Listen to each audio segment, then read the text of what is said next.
Hare Krishna friends, today I am going to start the topic on the method of preparation of alcohol. Okay, so first we are using a chemical compound, that is a alkyl halide. So by using a alkyl halide we have to prepare the alcohol. Is it clear? So how we can prepare alcohol from the alkyl halide? By doing the process hydrolysis. Okay, and we are doing the hydrolysis by using a moist silver hydroxide, moist silver oxide and aqueous KOH and water.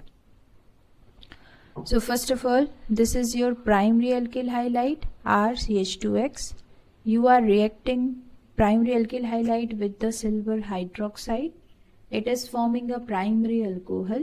Okay, how it is forming a primary alcohol? This silver and halide react with each other. It is forming a silver halide as in the form of precipitate. Is it clear? In the place of X, it can be a chlorine, bromine and iodine. Similarly, if we are taking a secondary alkyl halide and we are reacting with the aqueous KOH, that is potassium hydroxide, so what will be there? This halogen atom and potassium react with each other and come out as a byproduct, and major product will be the secondary alcohol. Similarly, if we are taking a tertiary alkyl halide reacting simply with the water, so what will be there? Here HX will be formed as a byproduct and tertiary alcohol will be formed. Okay, so this is a hydrolysis process and we are using a different reagent. Okay, and we can prepare a primary, secondary or tertiary alcohol. Now you see that there is some important point of this reaction. First one is you should know that what is the meaning of a hydrolysis. So whenever we are taking a water and break down the water into a H plus and OH minus ion, and OH minus ion will be attacked as a nucleophile in any reactant or any chemical. So this process is known as a hydrolysis process. Is it clear? Hydrolysis process can be occurred by a method that is known as a nucleophilic substitution reaction. This is a type of a nucleophilic substitution reaction. Why it is called nucleophilic substitution reaction? Because here nucleophile is acting, okay, and one nucleophile is substituting the another nucleophile. Okay, so if you will observe in the that reaction, what we are doing, we are taking a alkyl halide, right? In this alkyl halide, chlorine is a nucleophile. Now this chlorine nucleophile is substituted by another nucleophile, that is OH minus ion.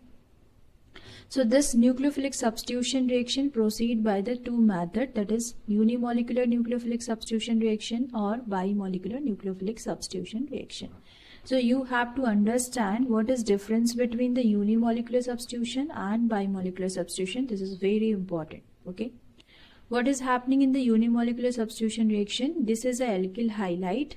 Okay, and in this alkyl halide, first of all, this nucleophile will be come out and a transition state is formed, that is known as a carbocation state. Yes or no?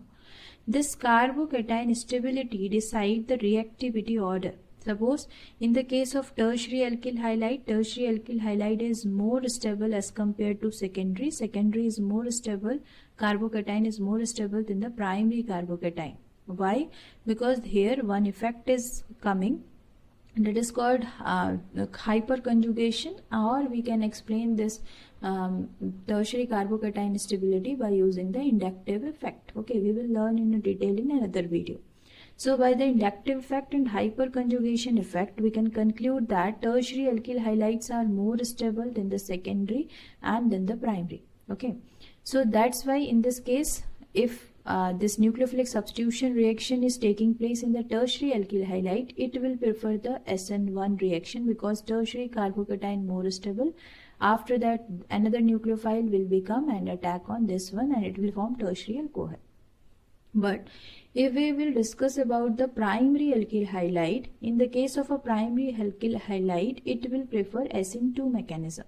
So what is happening in the SN2 mechanism? This is a primary alkyl halide. Nucleophile will be attacked from the opposite side of another nucleophile. So this this state will be formed, that is called intermediate state, and after the formation of intermediate state, this nucleophile that is attached earlier, it will be come out. Okay, so in this SN2 mechanism, no any carbocation formation will be take place. That's why primary alkyl halide prefer to the SN2 mechanism, whereas tertiary alkyl halide prefer the SN1 reaction. And in the below of this one, reactivity order is given that tertiary alkyl halide is more stable in the case of SN1, more reactive in the case of SN1. Secondary alkyl halide is less stable, less reactive as compared to tertiary, and primary one is very less reactive. But in the case of SN2, primary one is very reactive. It means that primary alkyl halide prefer SN2, then secondary, then tertiary. Hope it is clear for you. Thank you and have a nice day.